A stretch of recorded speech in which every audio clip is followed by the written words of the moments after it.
Hello, and welcome to episode 305 of Infamous, the audio podcast. This is Brandon, or Mutilus on Discord. This is Aaron. I'll go by Treffenwood on Discord. This is Josh. Go by Grumelzog on Discord. Just kidding, this is 304. Alright, we have to do the whole thing over now. Okay. No, it's fine.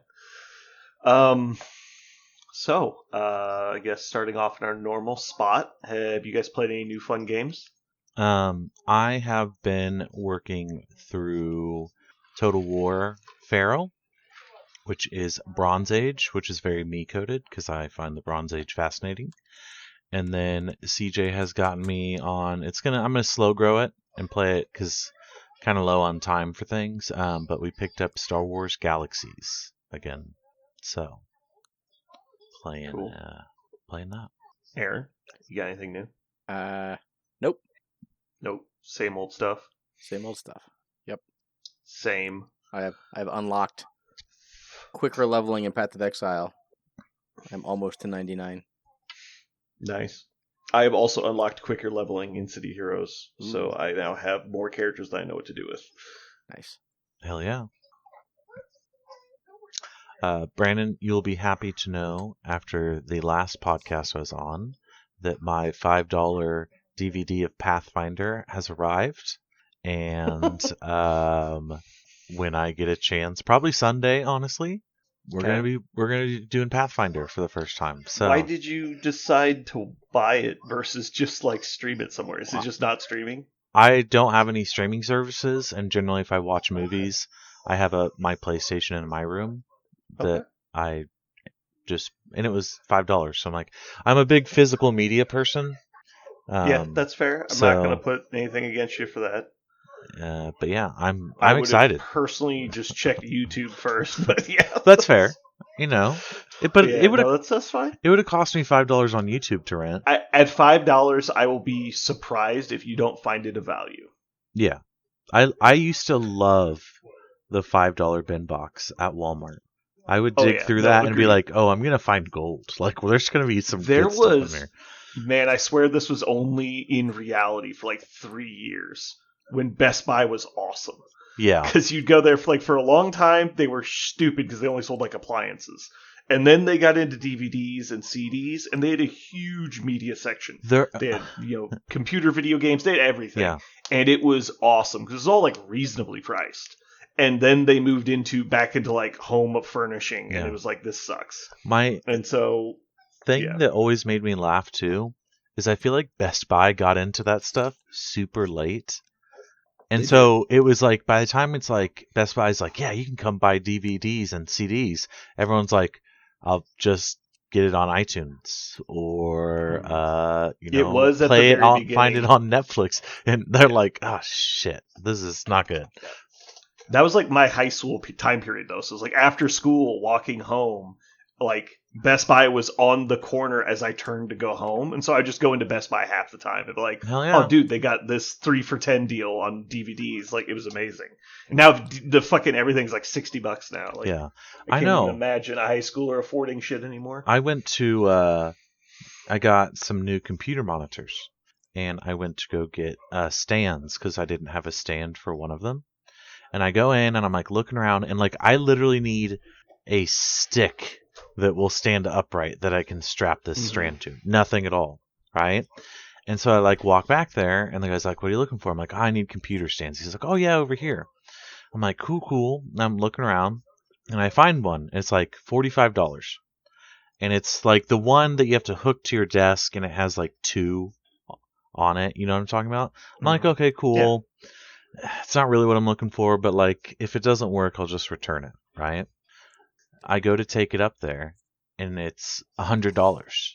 And this is nothing. Like, this is sticks to sticks. I assume there is actual engineering to it. I was like, this said it was $45. He's like, yeah, that price tag must be wrong. And I was like, oh, well, I don't want it. Thank you.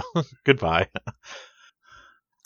But yes, I feel like every time I go there, I'm just like, I could find this cheaper somewhere else.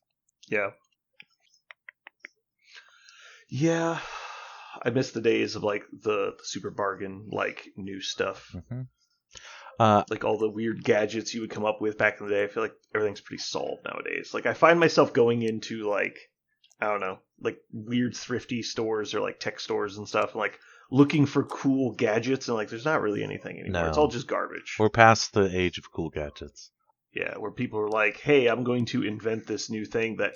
It's like there was definitely that age when I was younger where everything was just two things mixed together, and now everything is just one thing. Yeah. Because everything is so versatile, it does everything. So there's Mhm. no more like for example, for the longest time, I was trying to find a USB hub for my desk because I was working with so many flash drives at the time and memory cards that I needed to be able to have just a section on my desk where I could plug in like 4 or 5 sticks and just move data between them and then be done with it. Yeah. But like that's like an oddity now. Like physical media storage is an oddity Mhm. anymore. Everything is cloud based. And so it's like the only people making those are just really cheap manufacturers that are trying to get it priced so low that they can afford to sell it to poor people. Yeah. Or like the exact opposite. You have these people that refuse to adapt to new technology and they're rich. So they Oh, can afford to do that. Yeah.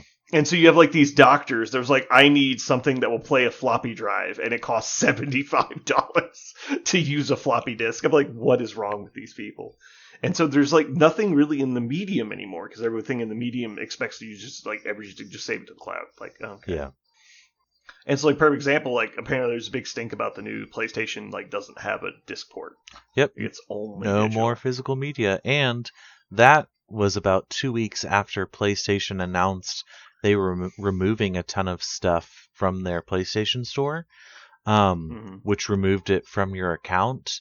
And so movies and things that you had bought on your account were just removed, and you did not get a refund. Yeah. That is... No, I think they should have to refund you the price Yeah. you paid for the media. And I understand. I mean, if I would say just like cancel your account and just like boycott the company that's doing that. But Yeah. I think there's really Well, not really going to be a way to stop it because it's just too much. I backed off. I used to play my PlayStation a ton. It was my... It's 10 years old now because it was my 25th birthday gift to myself.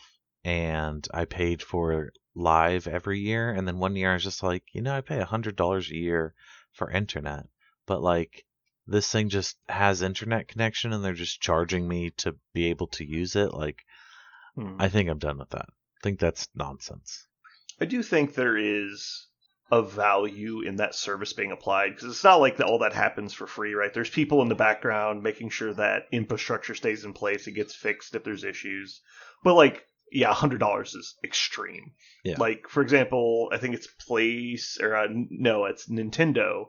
The Nintendo Switch Online is like $2 a month or something crazy. Yeah. It's like nothing. I was like, yeah, that's at a reasonable price for you to be able to get games off their web store and stuff like that. And you still have to be connected to Wi-Fi. It's not like they're giving you internet service, but it's like, yeah, you're buying access to all the NES catalog, all of it for like $4 a month. Yeah. And it's just like, yeah, that's a reasonable service you're giving me. Anyway, moving on. I lately have started rewatching Archer just to have something on in the background. Archer lost me when they started doing the like alternate timeline stuff. The like gimmick seasons. Yeah, and I was like, Yeah. the Outlaw Country season was okay because it was still in the main timeline. Yeah. But then it was like alternate versions of the crew. It was just really weird. I didn't know what the fuck was going on anymore, and it was surprised me to learn how much I cared about the continuity of everything. Like that's part of why it was funny and engaging. And then it just turned into the same jokes, but in different costumes. And I was like, oh, this is weird. Yeah. But yeah, I'm not paying a lot of attention to it. It's mostly just on while I'm playing video games. Because it is like a quick, witty banter show. And I really enjoy that aspect. Where it's just like, I just want people giving each other shit left and right. And Archer's good for that. My cat is named after an Archer character. Oh, yeah? So it is Lana Kane. Ah. She's sitting over there looking at me right now. She's like, Dad. But yes, I love Archer. That show is so funny. I don't know how many times I've seen it, but the frickin' episode where I think they're trying to go assassinate an eco-terrorist in like Louisiana, and that's when we find out Archer is terrified of alligators. Yep. That bit makes me laugh every time I see it. Yeah, it's because the funny part is like he's extremely knowledgeable about all this dumb shit. Like all he does is watch Jeopardy for no reason. Yeah, because he knows all the Latin terminology for all the breeds of alligators and like where they're found in the world and like how big they grow. It's like he's done all this research about fucking alligators, but he doesn't know how to do his fucking job. Nope. Yeah, it's fantastic. I've been getting itched to watch Venture Brothers again. I definitely am going to do a rewatch. I heard they because they died during COVID, they had kept it running for like 18 years, and because they kept having to change service providers, like where it was being released, and they were doing internet shows for a while. But apparently during COVID, they finally said we're going to call it quits.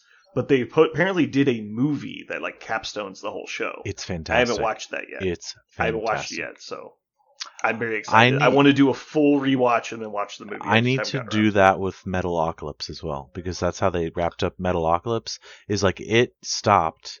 They did nothing with it for 12 years, and then they're like, we'll put out a movie that wraps up the story. I'm like, okay. So. Yeah. Cool. Aaron, have you been watching anything new? Nope. I've been so tied up with playing Path of Exile and playing Flesh and Blood and the occasional Judgment game and the occasional Blood Bowl game. I have watched nothing. Tomorrow, Aaron. He's broken the seal. We can now talk about Blood Bowl. Okay. Are you prepared to win 3-0 against me? Oof. I think... Because you did it last time, and I did not expect it, so... I think you have more of a shot than you're giving yourself if you think I'm going to win 3-0. Yeah, I think if in a vacuum, not knowing the coaches, I think the smart money would be on the dwarf player. Yeah, especially the way he's built his team with tackle bot 8,000. Yep. Look at his team, I'm like, yeah. I got tired of goddamn stunties running past me, and there was no consequences. You have gotten the experience now. You've now played, 6 games against Dodge stunty teams? Yes. Dude, you're there. Like, You've learned all the tricks. Yep. So many. There's so many little fellas running around. Are you guys... I wanted to run this by you, see what you guys think. Do you guys have any interest in having your playoff games recorded to put on YouTube for anybody who wants to watch our games? I'm down. Or do you think that's dumb? I don't know anyone's going to want to watch our games, but I don't mind. Yeah, I'm okay with it. You're going to learn I'm a dog shit player, but if you're entertained while watching it, that's fine. So you're like, this guy just keeps running forward at the opponent. Is that how you play? I'm like, I guess, yeah.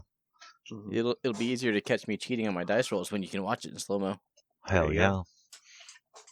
Bubble is one of the few games that I think is very photogenic for video, because it's a small enough board that you can really zoom in to see pretty much everything, and it's not ambiguous as to what's really going on. It's pretty obvious. Even if you're not listening to it with audio, you can kind of tell what's going on. Yeah.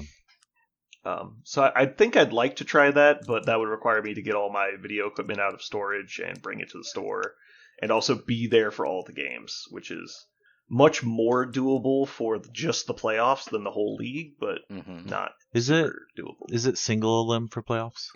Yep. Okay, that's what I thought. There's only 7 more games of the league.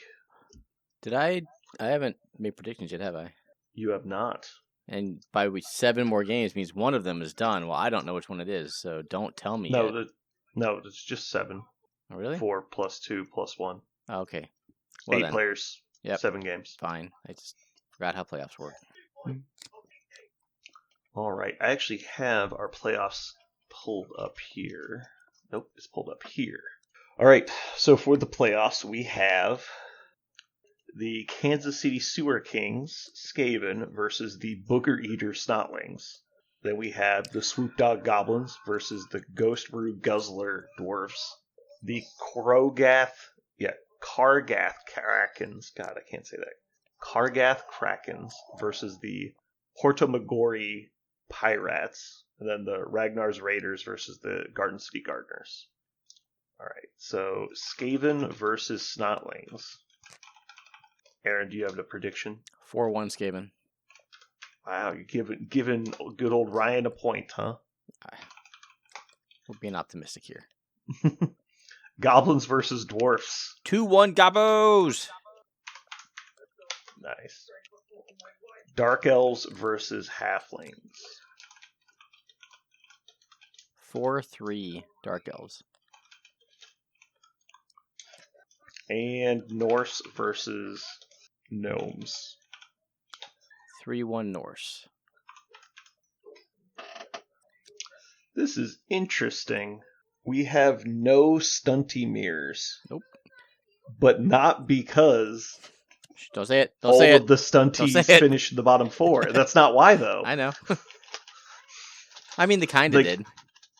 It was, it was 3 out of 4, right? But it was, averages say it was going to be 2 out of 4. We're going to finish the bottom half. Dwarves are pretty small. That's all I'm saying. Do what? Dwarves are pretty small. They're kind of stunty. Dwarves are pretty small. Okay, I'll give that to you.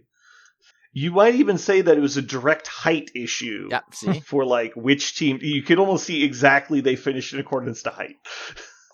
Skaven are if I had beat Skaven for the first place in the league, we might have been able to say it was just direct height equaled how well you placed. That would have been funny. Okay, cool. After this week, I'll go through and do some numbers, and we'll get a final score for you. What does he win? I don't think there's winning. Oh. What? I think there's just a. I was told there was a cash prize. All of the pennies the store has. Perfect. So it's like 3 pennies. Oh yeah, those things are going out of style. I know. I'm excited to try out some black orcs afterwards, though. So I think everyone's excited to change teams, which is good. That means that they're looking forward to playing more. Like I said in the store, I enjoyed dwarfs. I had a blast the whole league. I enjoyed dwarfs. I do not think I would do for a while dwarfs in a league again, because about game 6 I was like, just kind of grinding. I'd like to go faster, please. Because I played a bunch of stunty teams, and it's really fun to beat up small people. It's so much fun. I think everyone agrees with that. That's not a Blood Bowl thing. And then you get to people who have good teams, and they were like, I'm just gonna blow you out of the water. They just run right by you. I was and you're oh shit. I was like, and that's when I realized, I was like, okay, so I'm a perfect middle of if I punch down, I punch down hard. But if I'm trying to punch up, nothing is going to happen for me that game. I am not going anywhere or doing anything. I tried so hard for a week to convince you and CJ to play different teams for the league. And after a while, I was like, you know what? It's their choice. I don't know why I'm freaking out about this. I just got to let them play what they want to play. It was leave them alone. A learning experience. I know, but I think it's better that you guys did do this, so you've learned the value of those teams now. Yeah. As opposed to not playing them at all. Well, and it was really nice to just have little, I wouldn't know what to call them, but little things click on how the game worked while we went throughout the season. Because when I started, I was like, make the wall at the line. Good to go. And then as season went on, I was like, I really don't need that many guys on the line. I really should spread them out throughout the back. And make you work through me both ways, kicking or receiving. You should suffer just trying to get down the field through me. Mm-hmm. And once you've played enough, you realize that when you set up your defense, which it means you deploy first, and you put a solid wall of people there, you're just giving your opponent all the information, because there's so many tools to take apart a straight line of people, guard, or sporadically putting in larger people, putting in people that can dodge around to the edge. There's so many ways that you can attack that simple defense that you're just giving them everything they need, and then they end up just winning a bunch of blocks against you on the first turn. Yeah. And so you realize pretty quickly that's okay, I should just give you as few guys as possible and set up a counter punch, which is usually what people start doing pretty quickly. Mm-hmm. But you have to do it a couple times before you really understand the timing of it, because with perfect information and being able to place your models wherever you want, you can take apart almost any defensive line. It's really not that hard. I have also come to get an unreasonable hatred of dodge. Just they're like, oh, I gotta make these dodge rolls. I'm like, oh, you're 2-up dodge rolls? Oh, you gotta make a bunch of 2-up rolls with re-rolls? Oh, that's terrible. Okay, just run past my team. It's fine. Well, because you hate the dodge skill. I hate high agility. It's everything you do is easy. How is that fair? Yep. Yeah. So, but it was a good learning experience. I'm excited to try out Go ahead. Oh, I said I have a counterpoint for what you said a minute ago. You said that you had fun the whole league, and I know there's at least one game you did not have fun. That was bullshit. That game was bullshit. That game was bullshit. And fucking nonsense. So that's all I'm gonna say. Yeah. I was very happy for the person that won that game. Because they tried all season. And they deserved to win. But CJ had goddamn, if I wasn't just like, I'm gonna go chain smoke outside real quick. I'm okay. I'll be right back. I'm just gonna go be calm. There were so many games that just went so badly for CJ in like the first half, but he did a really good job of like punching his way back into games. Yeah, like he made a lot of games a lot closer than he had any right to make them. Okay, so I'm playing CJ tomorrow. Josh and Aaron, you guys are playing tomorrow? Correct. Goal is to be there by 5:30. Cool. Sounds like Parker's gotten his game scheduled against Tyler. And so as long as Ryan and Kenny play, we should be good. Aaron, do you know if Kenny scheduled his game yet? I do not. Okay. I'll check in with them. I don't know how you guys want to do the award ceremony. I was planning on just having people show up around the time of the final game. Yeah. When like the championship is happening. I don't know if people want to bother like watching the game. I don't think it'd be great to have like 8 people watching one game of Blood Bowl. That'd be weird. But I can give out prizes either when their game is over or when they show up. Everyone shows up. Yeah, that works for me. Mm-hmm. And we could even like talk about next season and stuff like that. Things that people might want to see changed. But anyway. I would like everyone that has movement 8 to get movement 6, so it's a fair game. I would like a complete Also, nerf. everyone with movement 4 should also have movement 6. Yes, while we're there, it would be nice. Yeah. So, I don't even know. I didn't even look at what Orcs movement is. I assume 4. Black Orcs are 4. The Goblins are 6. That's better. The Troll is also 4. Okay, so I think I drew up like a list. Do people bring the Troll? Generally, you will probably want to. I don't know that I would work really hard to start with it. Okay. That's a little tight. That was I would take rerolls over a Troll to start the league. Because I drew up a starting list, and I was like, man, for the price of this Troll, like I could get like 4 more goblins or like 2 goblins and a reroll. And it's like, I think more Black Orcs. I was like, I think I'd really just have anything but the Troll. Period. Yeah, period. You need to start with 6 Black Orcs, or else there's no reason to play Black Orcs. Yeah, that's not a question mark. You start with 6 Black Orcs. You add goblins until you have 10 players. And then you look at the remaining money and you say, can I afford a Troll? If the answer is no, you buy 2 more goblins and rerolls. If the answer is yes, you buy a Troll and then rerolls. Cool. But we'll talk about that more because we're not going to be starting at $1 million gold next year. You start lesser or more? We're going to be starting with more. Okay. And so either you can redraft your old team, which I don't think anybody's going to be doing, but you hire players off your old team. Anyone that you want, their value increases by 20k because they're redraft players, they're veterans, and then you build a normal team around them. Okay.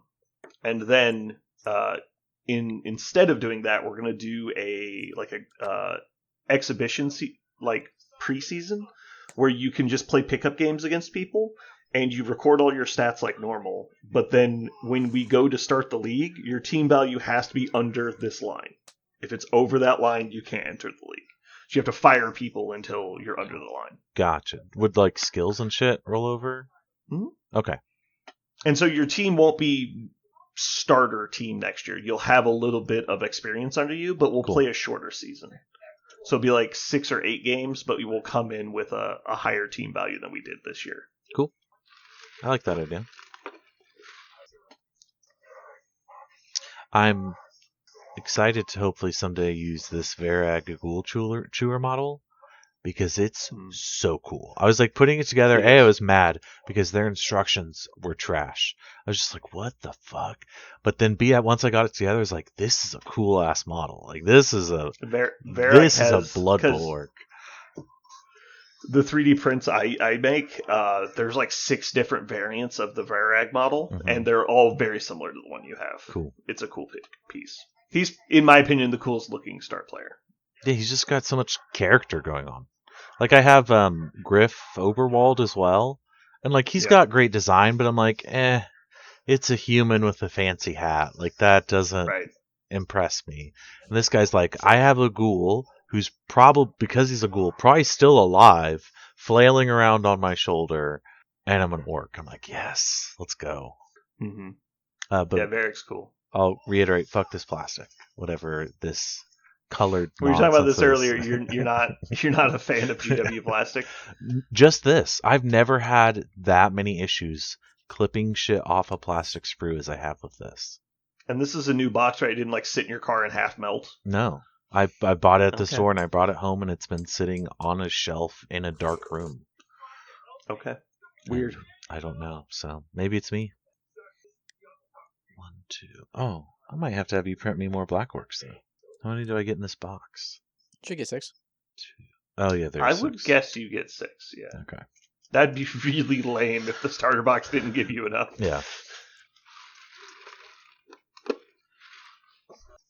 Yeah, the annoying part has always been for a lot of the green skin teams for Blood Bowl is they don't give you the troll. And you have to buy the troll separately, which is really annoying. Like the regular orc team, to get all of your positionals before the rules change, you had to buy 2 of the orc boxes, plus buy a goblin expansion, plus buy a troll. And so it was like $250 to get your entire orc team. I was like, this is dumb. That's nonsense. Yeah. And there's not like a ton of overlap, like, right? Like black orcs are just black orcs. But regular orcs can take black orcs, right? They used to be different. There was the models you got, it's changed a bunch of times. Originally, yes, the orc team had 4 black orcs they could take. The black orc team is one of the newer teams. He's not super new, but he's fairly new. And then they got just 6 of them instead of 4, and that was the difference. When they redid everything for season 3, they dropped it down to 2 of the black orcs on the main team, but they're just called orc biggins. I don't think they're called black orcs anymore, or they're like biggin blockers or something like that. Mm-hmm.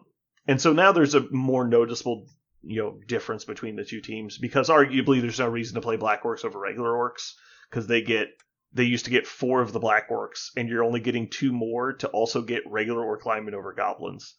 Plus, you got the 4 blitzers, which were crazy good, and the thrower, which was also solid. And so you got like a bunch of other stuff too, versus the regular black orc team. Yeah. Now I think they're very well separated. What are you gonna play next season, Brandon? Probably vampires as well. Oh yeah, you were talking about that. Yeah, we'll see. How do I get the Slan models? Where do I buy those?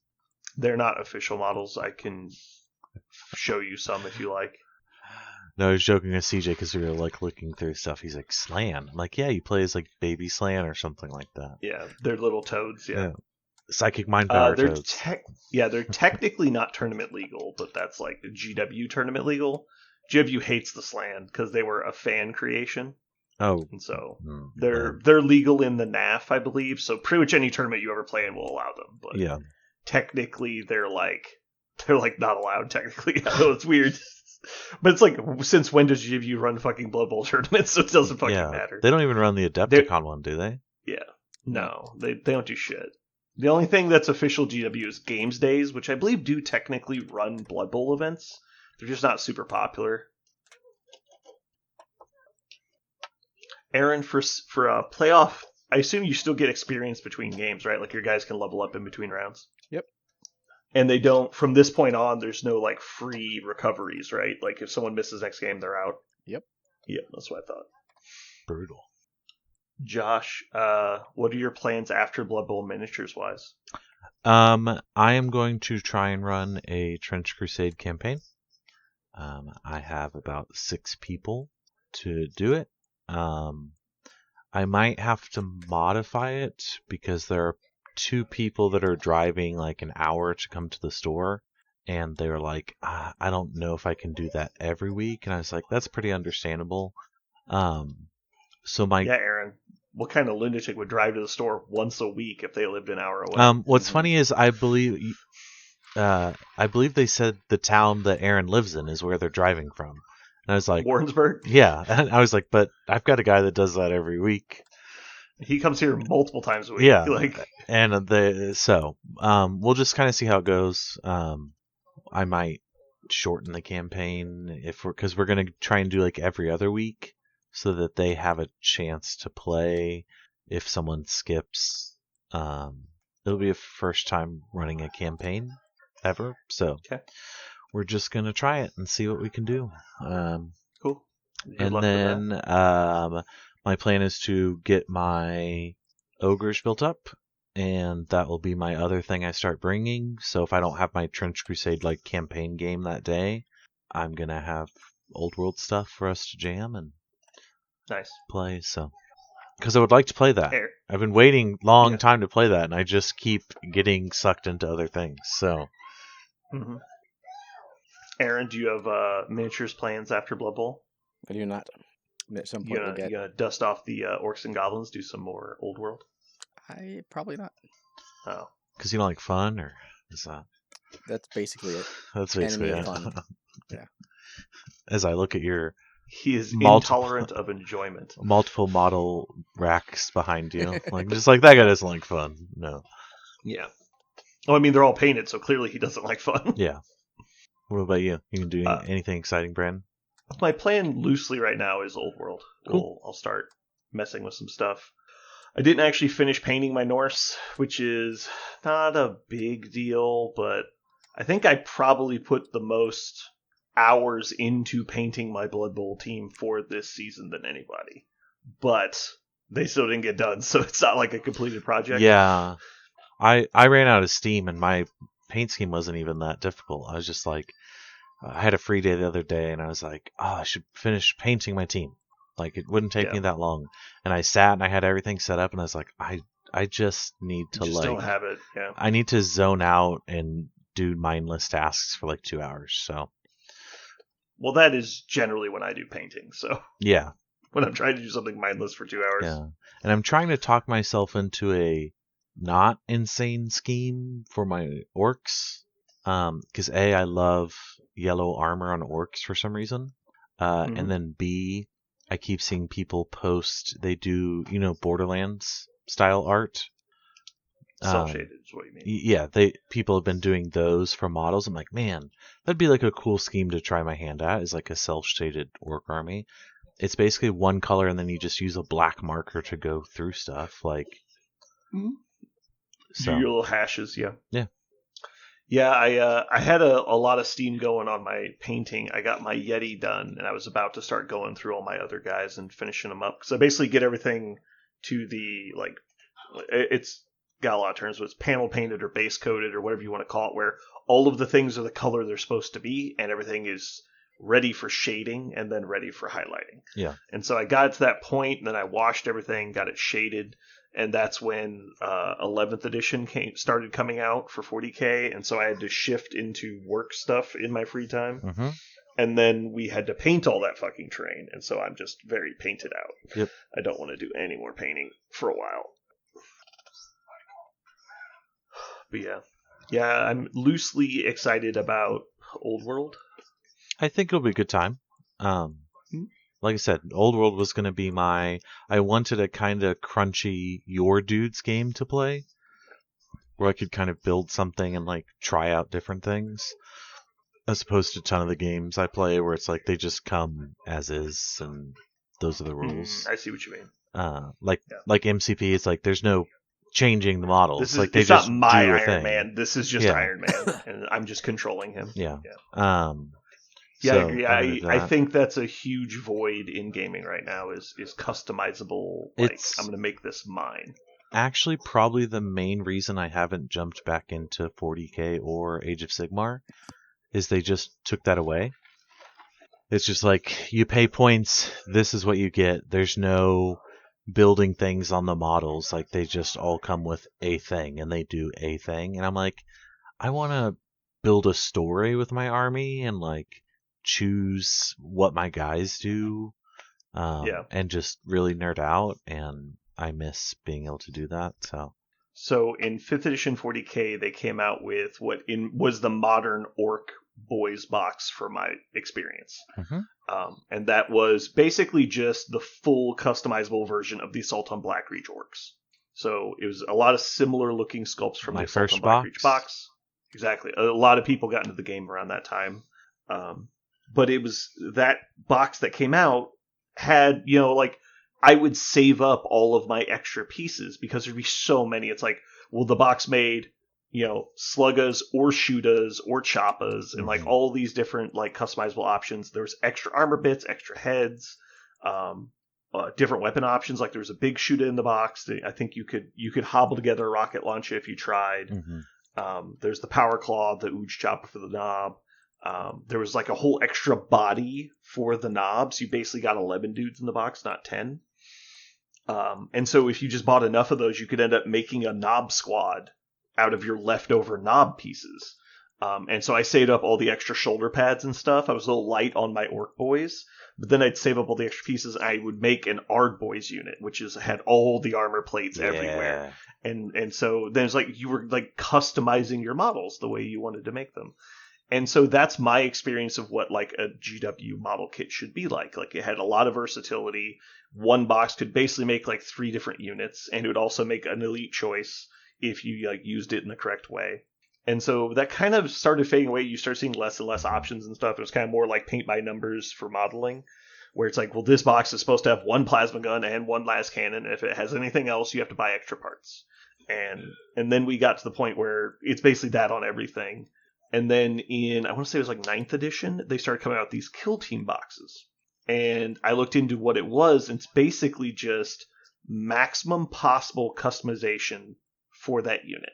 And so if you bought a squad of Tau Pathfinders, the normal box set comes with 3 rail rifles and 3 carbines. Because they can take up to 3 rail rifles, but they are supposed to all have carbines. And so they just give you those 3 because they're assuming you're going to take them. And then it's like, that's pretty much the only options in the box.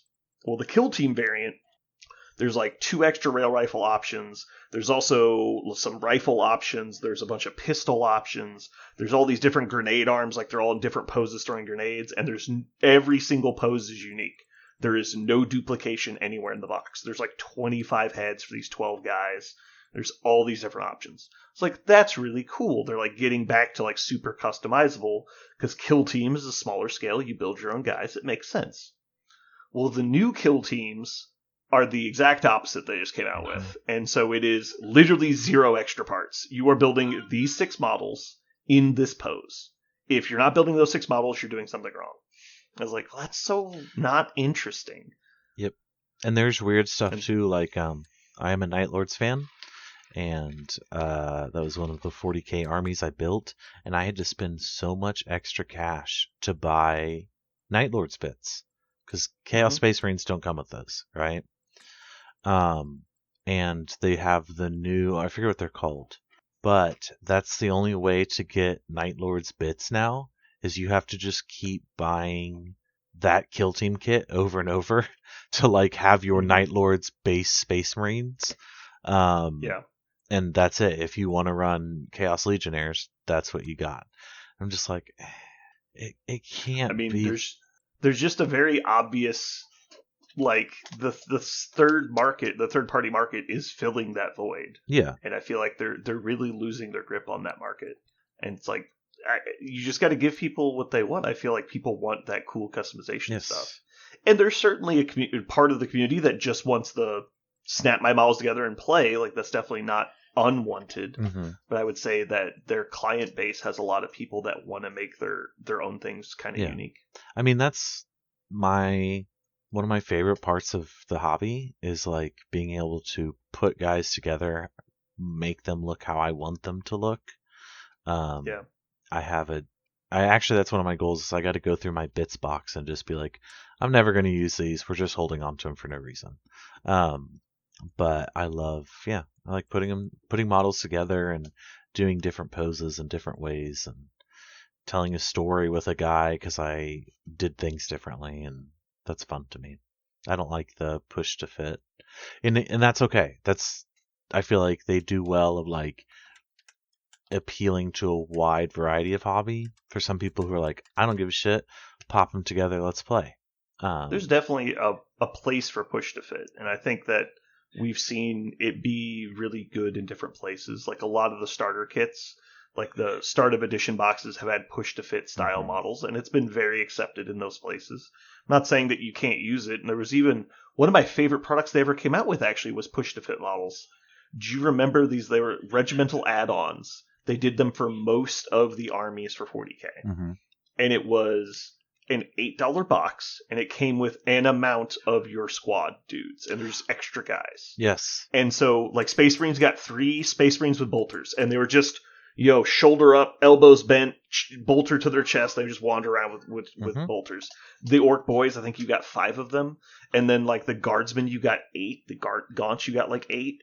And it was just, like, 2-piece Gaunt models that just slide together side by side. And it was like, yeah, but you just need unit filler. Like, you don't need every Gaunt to be special, but you also don't want every Gaunt to be the same. So there's a give and take. I was actually reading a Reddit thread about that the other day where people were bemoaning the loss of those, where it's like, people are like, I didn't even always necessarily use them as units, but it was nice to buy a cheap-ass box and do different paint schemes on them or practice different things and be like, this model doesn't matter. Like, it's whatever. It cost me $15 for 3 or something. So I do like those. Yeah, I miss those box sets a lot. You're just like, hey, I just need 3 Cabalite Warriors. Like, there you go. Cool. $8. Set. It's just such a good intro. You could try out schemes on them. You could use them for customizing. It's like, hey, I need a guy to use as like a casualty, like to just put on the ground. It's like, I just need a body. And you're like, there you go. It doesn't need to be a really nice one. I just need a dude to put inside of a rope, like a wrecked rhino or something. Like, there's so many good uses for those. Or like, hey, I just need an arm so I can do like this like grenade arm customization. I don't need a whole guy for that. So yeah. They also used to sell special weapon upgrade packs, which are really cool.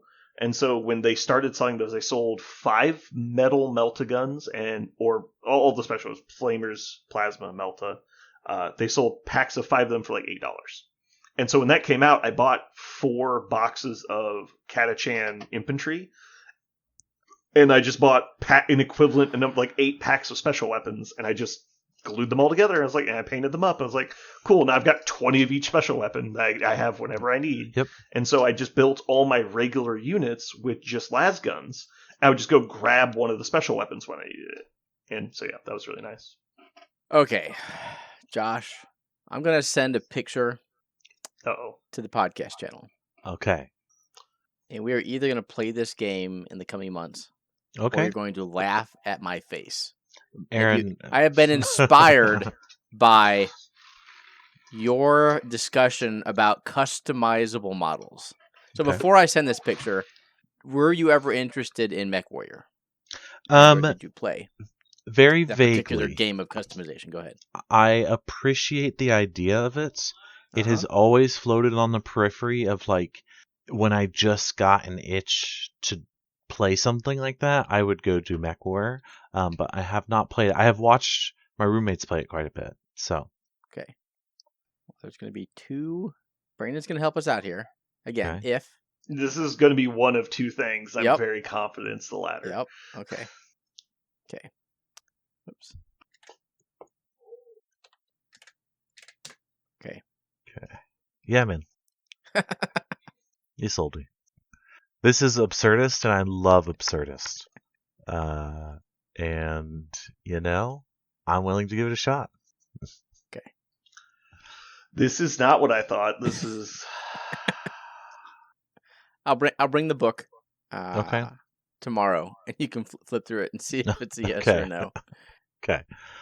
I'm going to link the actual... Is this what you've been working on? Is this a picture of your model? No. That's a picture of a model that someone designed, 3D printed, and magnetized. I'm going to send you the link to the files. I feel like this is like when you have the opportunity to stop the guy with the time machine, and like, no, I need to step in here. Okay. And stop this. I put the. I will. Okay, so I don't think we've actually said what it is for people at home. It's Battle Cattle. Battle. And I think a lot of people are aware of what Battle Cattle is, but it's basically a spoof game of BattleTech where they use cows instead of mechs. But they're still mechanized cows. They're just not mechanized humans. So they have like flamethrowers and missile launchers and shit. There's also like Car Wars is in the same vein. There's definitely stuff like this where, What is Wingnut? in my Games opinion, about? if you were gonna do something like that, you could just play something really goofy like Gorka Morka and have as much, if not more, fun. Mhm. I want to shoot you with my Black Angus. Good for you. I can't do that in Gorka Morka. You can name your orc with a gun Black Angus if you want. I want to paint Cows. battle cattle miniatures for everyone that will be a commemoration of this fantastic day we played this hilariously stupid game and wondered why we did it. But months later, I have this battle cattle miniature sitting on my desk somewhere, and it will make me smile. I mean, I'm just hoping they let me like give my cow chainsaw hands. I want my cow to be painted in camo colors, but it basically just be cow print with just army colors. Yeah. So it's Hell like yeah, black. brother. It's like green and brown cow print. Hell yeah. Okay. Do you Again, I'll own bring this the book book, Aaron? Okay. Huh? You own this Yeah, book? I have the actual Okay. second edition Battle Kettle rulebook. God, it looks like people like sculpted their stuff out of putty. This is fantastic. Yeah. I'm like looking at the models people have done, and people just went and like bought the plastic cows you get, like Yep. like the tiny ones at the store, At the dollar store. Yeah. at the dollar store, and they're like, "It's got guns on it, man. Let's go." Cowtilla the Hun, Angus Khan. Oh my god, I'm in. You got me. I respect the enjoyment that you guys are having. I'm not saying not to do it. I'm just saying read through the Gorka Morka rulebook sometime, and if you don't have an equal amount of joy reading through that, I will be surprised. Okay. Let's see.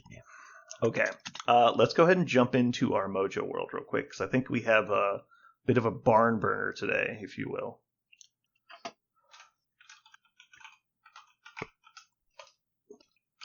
All right, so today we are ranking our favorite conspiracies. And notice I didn't say theories, because these are all true ones. Just want to make that very clear in advance. Yeah. All right. So, Josh, would you like to go first? Okay, I'm gonna do things differently this time. I'm gonna try and start strong because I was Okay. really confident about the medieval one, and I got thrashed, You got So- lambasted, yeah. which is fair. I do want to say that this will be a very big divergence from your normal strategy of start weak but finish even weaker. Yes, you're entirely correct. Yeah. Um, You are the equivalent of like a gentle drizzle down a shallow hill when Yeah. it comes to Mojo picks. So Yep. I'm very excited for you to come out swinging. First one we're gonna go with is the moon landing conspiracy. Okay, I agree with this. I one. find This it is definitely fascinating because everything I've read is it would have basically required like 6 times the amount of work to pull this off and convince the world it was real than it would have to just go to the fucking moon. So yeah. But also, like, they're just saying that there's no proof that that's true. So Yeah. obviously they're lying. Yeah. Anyway, we're gonna move on.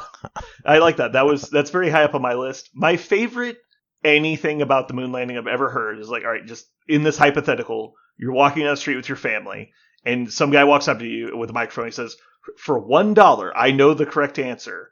If you answer this question correctly, you get the dollar. If not, you die and your family dies." And he's like, "All right, the Earth is round." And he's like, "Yes, okay, free dollar, sweet." And then he's like, "Next question," pulls out another dollar. "The moon landing was faked." And it's like, I am very, very confident it was not faked, but I don't need a dollar that badly. Like, I'm not gonna, Yeah. we're not gonna risk it, right? Like, even if it's a 99.9, it's not worth a dollar. But like, I will bet everything I know in this universe that the Earth is a globe. Anyway, moving on. All right, Aaron, what do you got for us? I've got a couple good ones. We are going to Ooh. go with the grassy knoll. The JFK. All right, very nice. I'm just putting JFK. Sure. Because there's like 8 other ones that we could put on here for JFK as well. I am a big JFK conspiracy nut. I love it. I think all of them are hilarious and also interesting. Aaron, are you just side note? We'll talk after the podcast, but just keep in mind. I just need to know if you have any hard evidence. But we're going to continue. Okay. All right. Okay. So my favorite one. This might be my single favorite conspiracy theory. Birds aren't real. Okay, that's a great one. Are you aware of this conspiracy theory? I am, yes. So birds aren't real is in the 70s, there was an avian flu that wiped out 100% of avian life on the planet. During that period, in the 1970s, I'm going to stress again, the U.S. government replaced all of the birds with robots. Why do you And think? since then, they've been operating a spy network with these robot birds. Why else would birds have to sit on power lines? Think of it. Exactly. No, it's obviously correct.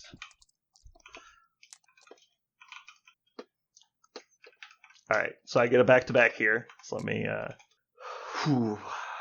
let's see. What do I want to put on the list? I don't want to get too spicy here because I might reveal some truths to some people. Yeah, I think I gotta go with this one. All right, you guys are familiar with the role-playing game Dungeons and Dragons, I assume? Yes. Mm-hmm. Are you aware that in this game there's a currency known as Electrum? Mm-hmm. No. So Electrum is just an alloy of gold and silver. So it's basically worth half of a gold or 5 silver, which is because one is 10 times the other. But the conspiracy theory is that Electrum isn't real. It's actually a brain worm that has burrowed into your head and is convincing you that Electrum is a thing. Because it's like a joke because no one ever uses this silly currency that's in the rulebook because it's like, why would you? We already have all the currencies we need. There's just an extra currency wedged in there for no reason. And it's really just a brain worm that's taking people over. So if you know what Electrum is, you've got the brain worm. All right, Aaron, back to you.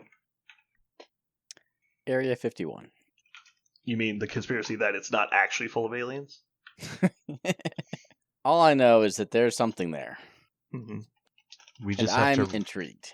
We just have to run fast enough to make it past the guards. If there's Yeah, enough you of us. got a ninja run over the deadline.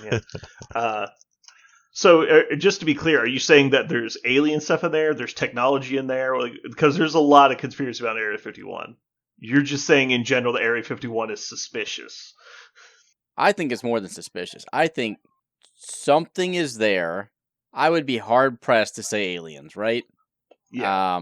But if I, in my uber stealth top secret $2 billion machine, am prohibited from flying over a small space of the United States, and that's the only place in the entire U.S. I'm not allowed to fly over, I have questions. Mm-hmm. Okay. All right, Josh. You got back-to-backs here. Let's finish strong. Let's go. Avril Lavigne clone replacement theory. I love this one. Avril Lavigne died, but she was too popular at the time, so they cloned Too big her. to fail. And a okay. a So you're going even further down the rabbit hole. Clone named Melissa replaced her. So the conspiracy that I know is that she did die, but they knew she was dying. She was terminally ill. Mm-hmm. And at some point before she died, they switched her with her body double, who is, similar age and all that. Because if you run the pictures through facial scan, they don't match from this one date. They switch. Mm-hmm. And also, if you listen to her music, her tone in her singing changes noticeably from that point on. And so the theory, it's like it's a Bubba Hotep situation where they just switched. Yes, I love Speaking that of, one. do you guys know about Bubba Hotep? No, but I'm going to Google it right now. Okay. No, I'll explain it after we're done here. So what's your last one? Okay. My last one is the Phantom Time conspiracy theory that states the medieval ages were fabricated and technically we are living in the year 1750 because 300 years of history were entirely made up. Oh, I've heard this one. Yeah.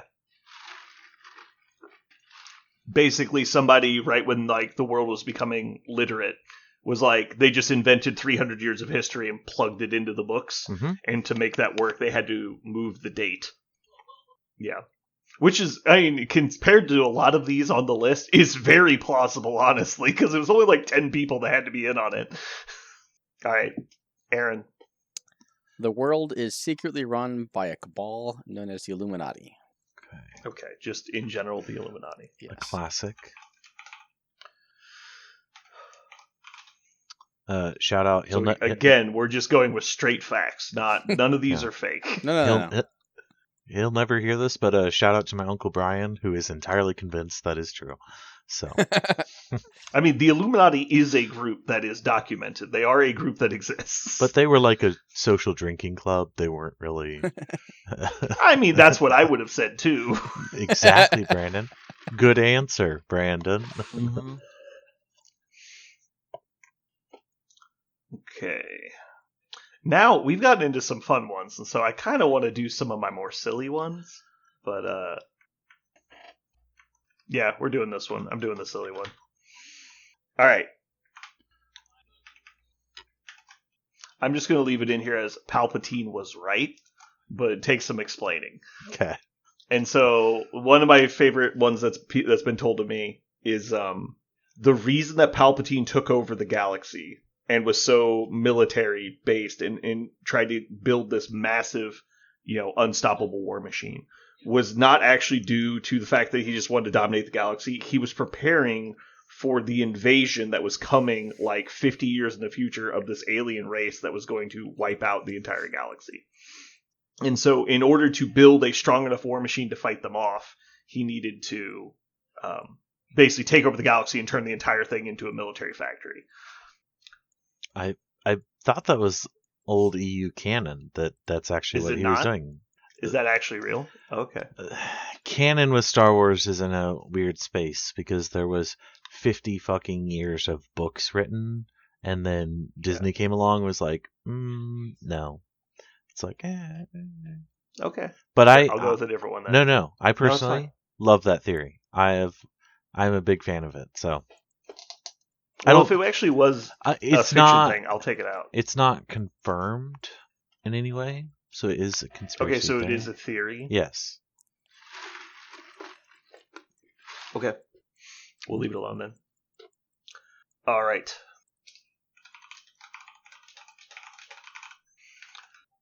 So then honorable mentions.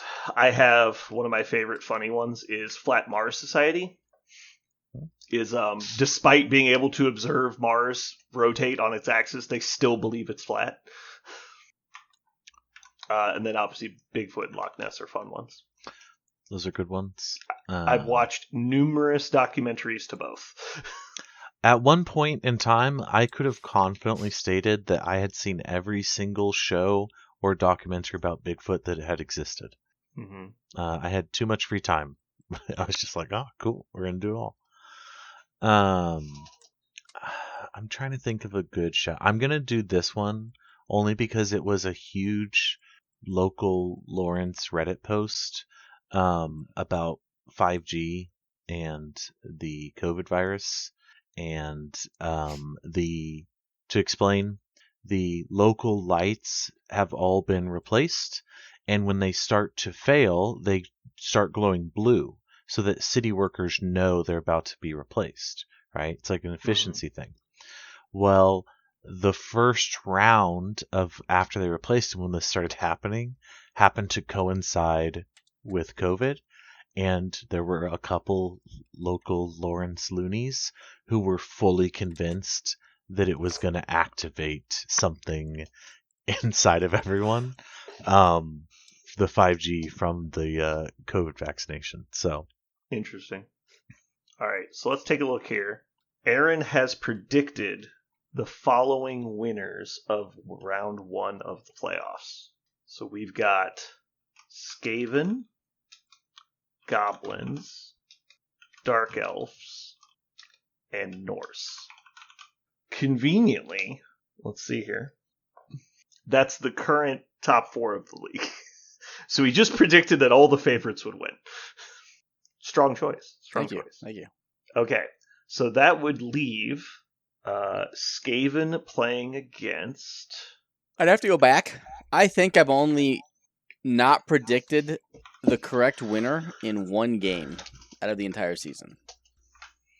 I mean, you're counting draws as... You're just counting only if you incorrectly picked a No, I think winner, I think I nailed and every that draw that winner we had. actually lost. Because there's been a bunch of draws that you predicted that weren't draws. Really? Okay. Yes. Well, then more than one. Okay.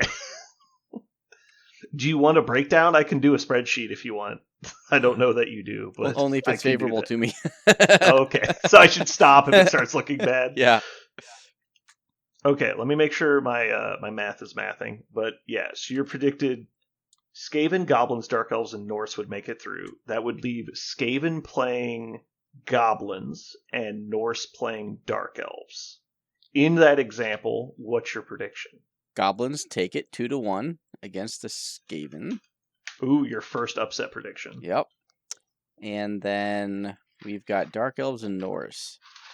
That is going to be interesting. I don't even know how you guys placed to figure out this is an upset or not, but we're going to go 3-2 Norse in overtime. That's pretty much what happened in our game during the season. Is we ended up with a tie that I had the most likely odds of winning if we went to overtime, but we ended up drawing because it was regular season. Because at that point he was down like 5 players, and it was going to be really rough for him.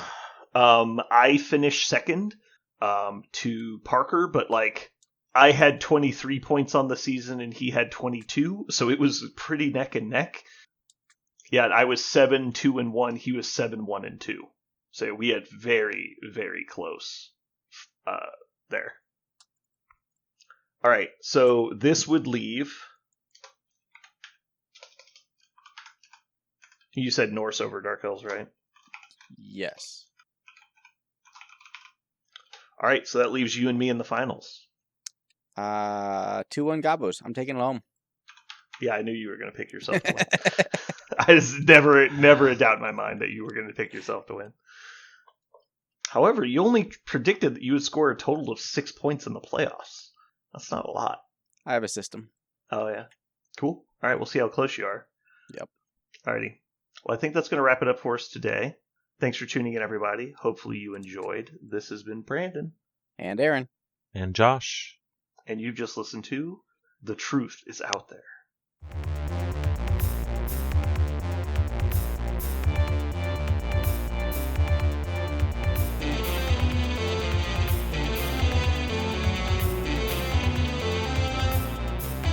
So what are we going to call this thing?